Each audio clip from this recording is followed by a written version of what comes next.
స్వాతంత్ర సమరయోధుడు, దక్షిణ భారతదేశం కమ్యూనిస్టు ఉద్యమ నిర్మాత, తొలి పార్లమెంటు ప్రతిపక్ష నేత కామ్రేడ్ పుచ్చలపల్లి సుందరయ్య గారి 39వ వర్ధంతి సందర్భంగా చేర్యాల పట్టణ కేంద్రంలోని పార్టీ కార్యాలయంలో సుందరయ్య గారి వర్ధంతి సభ నిర్వహించడం జరిగింది.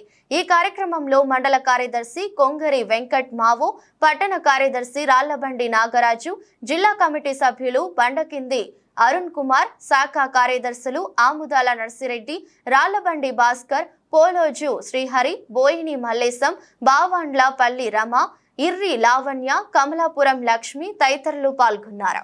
మాపాలనే రకంగా సుందరయ్య గారు పోరాటం చేసిన మహా త్యాగి. సుందరయ్య గారు తన జీవితంలో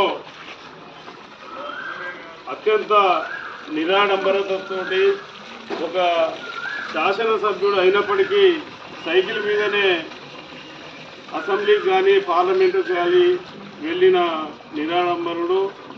ఇతను కమ్యూనిస్టు గాంధీగా పేరు తెచ్చుకున్న మహోన్నతుడు. ఈ సుందరయ్య గారి